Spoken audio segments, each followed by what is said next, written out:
So Donald Trump and all of his MAGA minions, many of his MAGA minions, I guess I should say, have been lying to the country for days.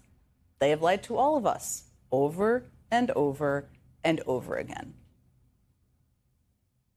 Iran's key nuclear enrichment facilities have been completely and totally obliterated. Those pilots hit their targets. Those targets were obliterated. We have obliterated the Iranian nuclear program. We are confident, yes, that Iran's nuclear sites were completely and totally obliterated. Iran's nuclear program has been completely and totally obliterated. I feel like maybe they had a note card that said obliterated on it and they gave it to all those people and made them say it. Who knows? But that was the message from the Trump administration since Saturday night. Clearly, that's what they kept saying over and over and over again. Even, by the way, as top members of the military, including high-ranking people within this administration, were saying it was too early to make an assessment. Because it was too early to make an assessment. And now here are the headlines from this afternoon. Here's one from CNN. Early U.S. intel assessments suggest strikes on Iran did not destroy nuclear sites. From the New York Times, strikes set back Iran's nuclear program by only a few months, U.S. report says. That's according to an initial classified intelligence assessment, which reportedly found that the U.S. strikes on Iran's nuclear facilities, quote, did not collapse their underground buildings and set back Iran's nuclear program by only a few months. In fact, from all this reporting, a lot of it came out this afternoon, it turns out that much of Iran's stockpile of enriched uranium was moved before the strikes, which destroyed little of the nuclear material. In our own reporting, NBC News put an even finer point on it, saying, quote, an initial assessment by the Defense Intelligence Agency concludes that the U.S. airstrikes conducted over the weekend on Iran's nuclear enrichment sites were not as effective as Donald Trump said. To state the obvious, claiming you obliterated Iran's nuclear program doesn't make it so. And it's something that people then assess, including the military. But for Trump, it's always about the one day of headlines, the one-word slogan, claiming victory right off the bat, about obfuscation and defiance being prioritized over facts. And that will continue, I expect, even in the face of these new facts. Takes, for example, the statement released today by White House Press Secretary Caroline Leavitt. Here's what she had to say. This alleged assessment is flat out wrong and was classified as top secret, but was still leaked by an anonymous low-level loser in the intelligence community. Whew, there's a lot to unpack there. Couple questions here. If the assessment is flat out wrong, why was it classified as top secret, as she also characterized it?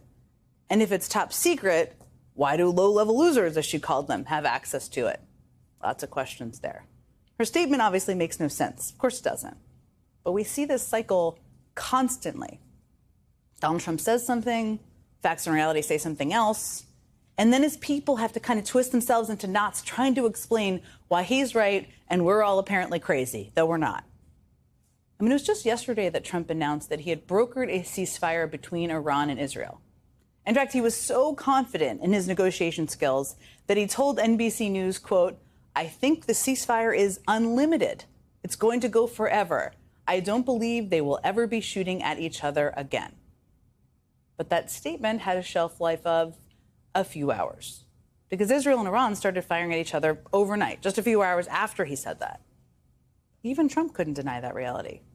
And the embarrassment that his ceasefire wasn't as forever as he had hoped, and all those big feelings, apparently, prompted him to drop an F-bomb on the White House lawn this morning. We basically have two countries that have been fighting so long and so hard that they don't know what the fuck they're doing. Do you understand that?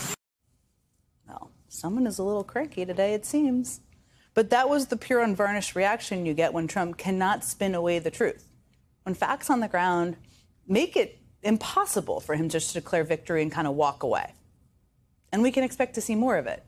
Because Trump's spin on these Iran strikes keeps falling apart every day. I mean, for days now, Trump has been contradicting his own intelligence chief, saying that Iran was suddenly closer than ever to obtaining a nuclear weapon. That's what he said. That's what he said started this war in the first place. But as the Washington Post reveals, Netanyahu's decision to strike Iran had been in the works for months, even before Trump was elected, and was more kind of a strike of opportunity than a strike of necessity. I mean, the Post reports that when Netanyahu finally launched a surprise attack on Iran, The decision was not so much driven by new intelligence indicating an Iranian sprint for a nuclear weapon or any imminent threat to Israel. Rather, Israel seized on what it saw as a unique opportunity to execute plans, carefully laid months and even years in advance. In other words, the urgency of the attack had nothing to do with brand new intelligence about Iran's nuclear program.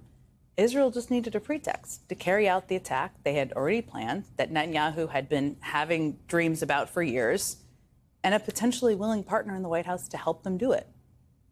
See, Trump wants people to believe that Iran was on the brink of obtaining a nuclear weapon, of having one to use, and that he stopped them just in time by obliterating Iran's nuclear program.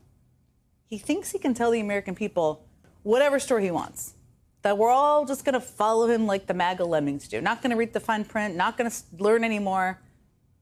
But the American people can see what is going on. They don't like it. Of course they don't. I mean, a new CNN poll out today finds that a majority of Americans disapprove of Trump's decision to strike Iran by a 12-point margin. People are not buying what Trump is selling.